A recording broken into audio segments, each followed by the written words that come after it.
minimal models and canonical models of curves, you have extensions of such group actions by some theory of canonical models of curves. But this is this is a surface, therefore this is an arithmetic threefold, and somehow what we can show is that the G action may not extend to curly X, but at least we can extend it to this slightly singular model.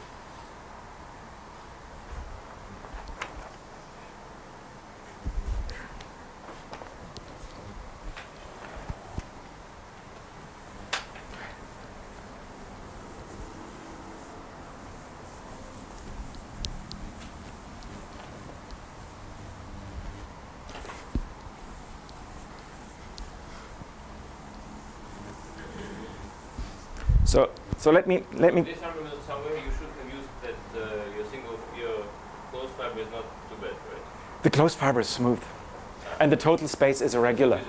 I mean, In here, yeah. So here, this is smooth. For X prime, we don't know, but but curly X is a regular algebraic space. So it's regular, and it's even smooth over everything. So. In this argument to show that this section. Yeah. On On these modules, and therefore on the proj of the graded ring, and therefore you get an action here. Yeah. Yes. Yeah, you're right. I wouldn't know how to, if the total space was not regular to start with, then closing up Cartier divisors, having I don't want to claim anything there. It could be possible, but... So you do want Weil divisors to be Cartier divisors? Yes. And then I get this. Yeah. So there may be space for a little bit more, actually, but we are here in a very nice situation. And so the naive idea is, but wrong. So, but this is kind of the guideline that G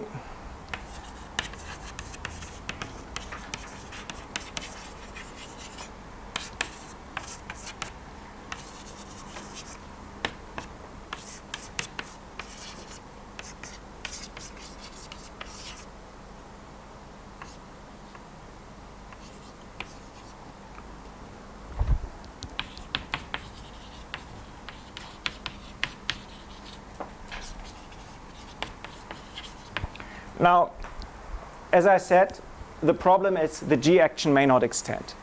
But we do have, so that's the naive idea, but wrong. That's kind of, I still write it at the blackboard because that is kind of what you should think of at the time. We have X to this slightly singular model, which has the feature that G acts on it. But it has the price we have to pay that the special fiber has singularities. Now inside G, we again have an inertia subgroup, and we know that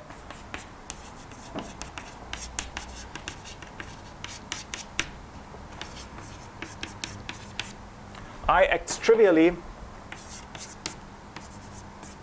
on second cohomology. I mean, we assumed that the inertia action is trivial to start with.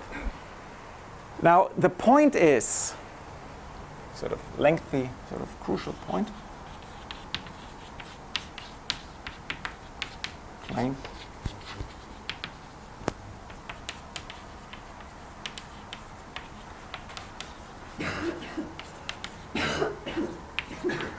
That the I action of this, the action of the subgroup does extend to the whole model.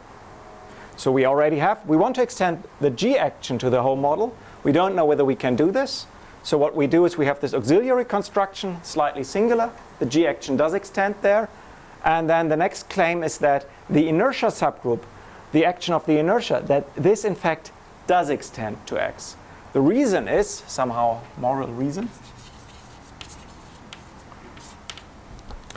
The reason is that if it does not, or if it did not, so suppose not. So all these are finite groups. So fix a G such that, say, of order n,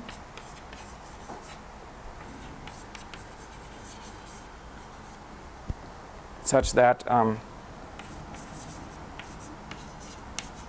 the action of this subgroup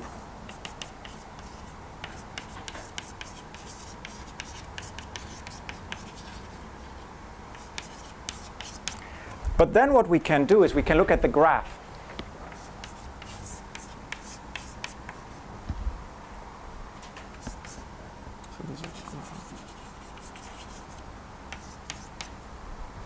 So this is a birational morphism.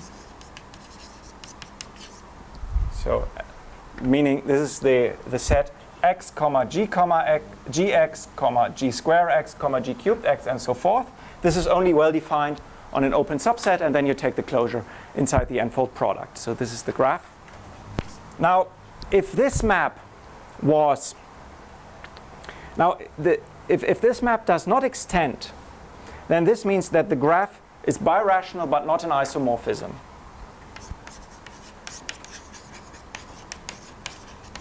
Now this is a regular algebraic space. This is an integral variety, so there is something called van der Waals purity telling you that if you have a birational map between varieties which is not an isomorphism and both of them are kind of reasonable, then this map has to have a rather large exceptional locus. And somehow the idea is that you can cook up a divisor class in the special fiber which is kind of problematic for the action, and then you can show in fact that the group element G must act non-trivially on this divisor class. So somehow the idea is that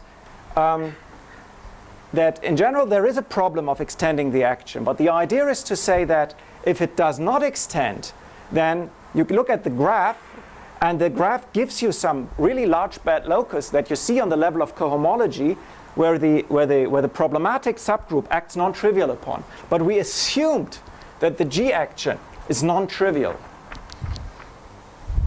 So this reasoning is in any dimension? Yes, some of it works in any dimension, but I should say there is one crucial point though. I think coming back to, what I think we've used really that x is regular here. So then can cook up E inside x0, a divisor, which has to do with such that this acts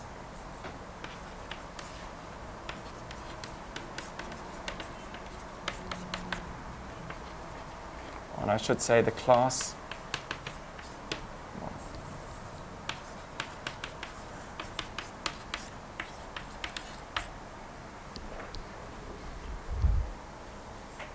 so this you have to identify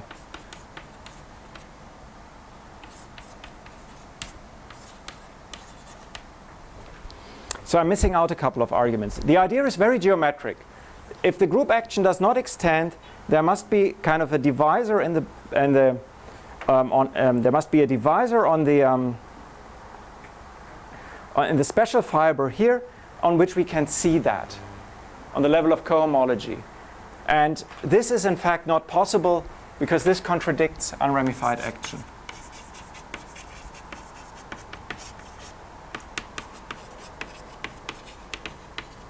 So here do you use the gx on x prime?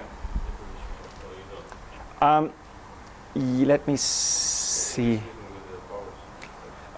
Yes, I think so, because we want, let me see, I want to have at least at some point a little bit of control about the open set on which we have something. Because it's always birational, but but the thing is already that we know that G acts very nicely on X, except these, the point is there are a couple of -2 curves on the special fiber which are contracted, and outside these everything is okay. And these -2 curves, by looking at those, this gives us this divisor we need here. So somehow we use this G action to really understand, and to really understand what is happening. You can see that you have a G action around this kind of these singular points in the special fiber, and this is the one which does not extend. And so you see that there is somehow the exceptional locus of this map is kind of the problematic thing, and that gives you really the classes we're looking for here. So this tells us that the inertia action, in fact, extends to the model.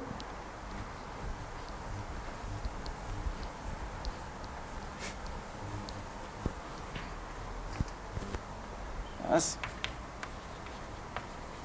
I think this is now half. We have now our model, still over this possibly far too large thing, and the inertia acts on it. Now, what I want, now I is trivial.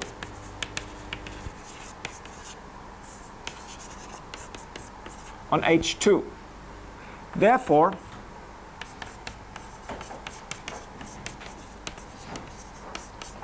I acts trivially on H2 x naught.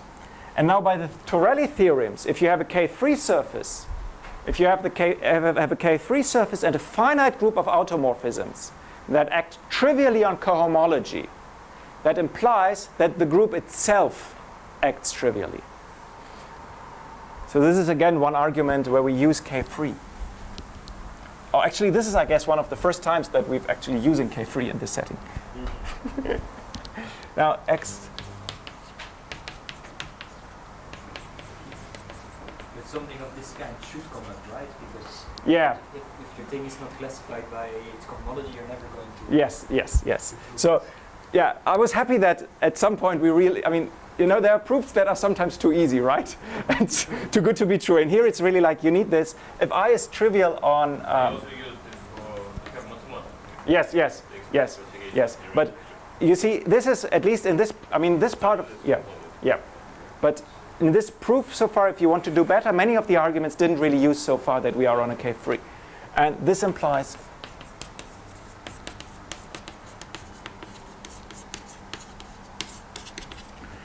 And this is already a good sign. So we have now this, this model. We have the inertia acting on it. We know that the inertia action is trivial on the special fiber. And somehow, if we knew, sort of question, is it true that if you take the model, you can divide out the inertia? Is it true that the special fiber of this is the same as taking the special fiber of the model and then taking the quotient? If this is true, if yes, then now this is smooth. I mean, then this is, of course, I act trivially, so this is smooth. Since I act trivially. And what we get then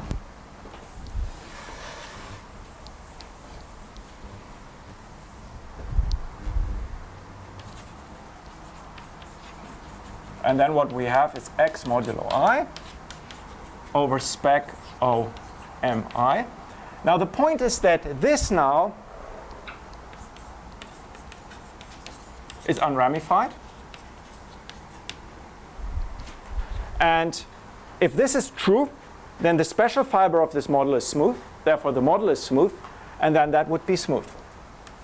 And that would be the model we were claiming. After some unramified extension, we have a smooth model. So the question is it true that if you have, say, a group acting on something over a DVR, is it true that, that taking the quotient and taking special fibers commute? Now, if you're well, the answer is, with the complex numbers, this is not a problem. This is okay if P does not divide the order of the group, because then you can use some trace map argument. But here, we have a mixed characteristic. And there are, unfortunately, examples of actions of Z modulo PZ in mixed characteristic or even or equal characteristic P, where something like this is not true. So are we stuck?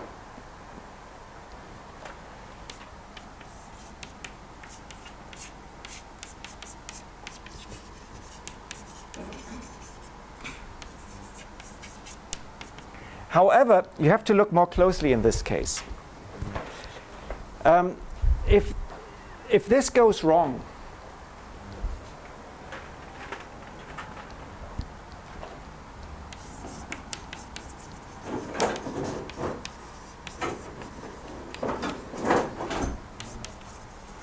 And I think this is due to Wevers, Liedtke, Bohmert, et al. Then what you can do is, in that case, what happens? You can have a closer look. What makes this go wrong? And what makes this go wrong is that if you have this is called a wild action, by the way. If you have a wild action, what happens is that if this goes wrong, the action has become infinitesimal and induces you a global vector field on the special fiber.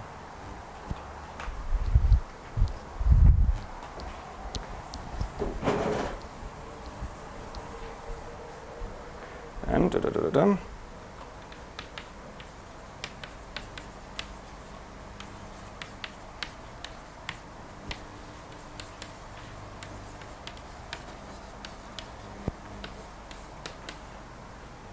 and a non-trivial global vector field. Now, as we all know, Rudakov and Shafarevich proved there are no global vector fields on K-free surfaces.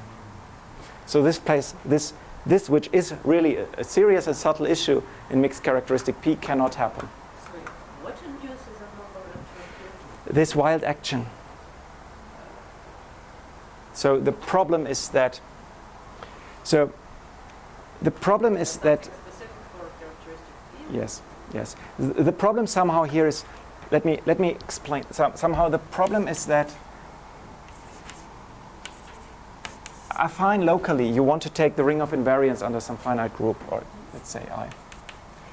If the group is of order prime to P, then you can play these usual games that you can write down a map here, which sends an element x to taking the sum I of x, I runs over your group, and then you divide by the order of the group.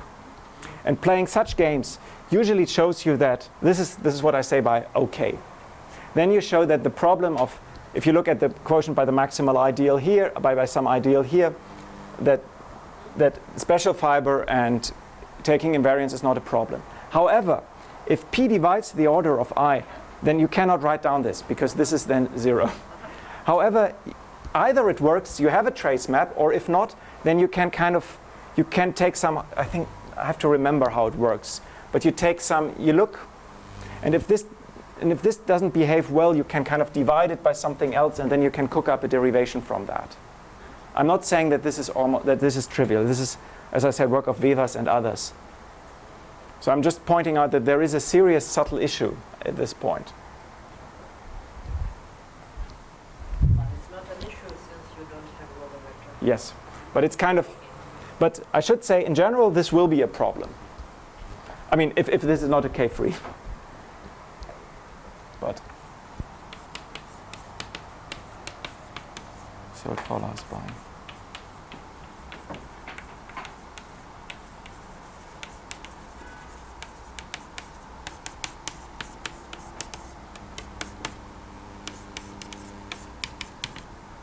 So this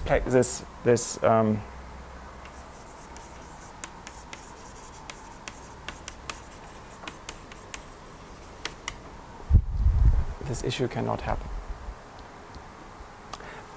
By the way, when you try to do the same thing for abelian surfaces, you could try that. Then extension of the group action is not a problem because of the birational. I mean, that's easy. But then you want to say I acts trivially on H2 implies that I acts trivially on X0. Now the thing is, this is true for abelian varieties if you consider an action of I that respects the chosen origin. However, if this is a translation, then this may very well act trivially on cohomology. So this is why the Serre-Tate theorem only works for abelian varieties. That is, for the objects plus a choice of a point, such that every action respects this point of origin. Because otherwise, things like that could easily lead to a situation where the special fiber becomes non-reduced. So do you or do you not need an unramified extension in case that you want to work with toasters and abelian varieties? I have to think about that, but it took me some time because I thought that at some point that our proof would give something more for a billion varieties than should be true. And it took me some time to figure out that this is the crucial point. So I'm not sure what happens then, but I think if you mod out a translation, then what happens is... going back to the main theorem, if you want to do a criterion of good reduction, not for abelian varieties, but for torsors and abelian varieties, will you need a finite and ramified extension like for K3 surfaces, or will the same thing as Newman-Lamsheff-Aravich just hold? You might, I think you might even need more, because you cannot use this argument. Let's discuss this. Yeah. Yeah. Yes. Then I think you're done. Yeah. You might need it, you say. Yeah, you might need it, because otherwise you might end up modding out translation, which may have the effect that the special fiber becomes non-reduced, for example. So how much time do I have? Am I over? Okay, great. So I will not tell. I mean, from there you can try to extend the remaining group action to the singular model, where we already know that it is, and but there on the singular model we have rational double points, and we cannot get rid of them. So thank you.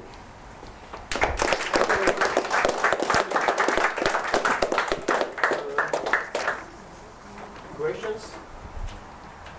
And point 1 of the theorem you already got it from X prime, right? Pardon? Point 1 of the theorem. Yes. So You can obtain already point 2 actually. that is point 2, and then from there you go back, and then you have the residual action, which is not unramified, which then acts on this X primed, Yeah. which is now you can do this X prime now. I mean, you now can rerun. You can start again, and now you can assume that M is actually an unramified extension, and then you have this G action there So X prime. on X prime, and you take the quotient there. You could But do it from the very beginning. yes, but then I wouldn't get. You need it to be a... Yeah, I want to have control over the unramifiedness. And then the X primed is singular and taking a quotient. You have to be a little bit careful that you don't end up having more singularities, but yeah. And the examples tell you can't do better. That's what we originally thought we can, but... No questions? Thank you very much.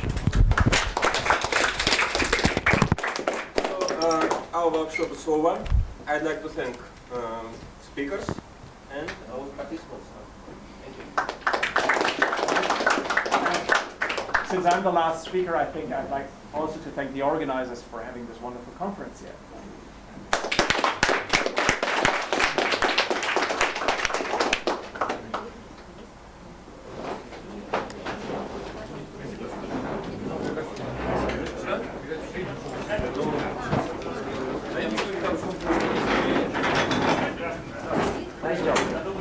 Yes, because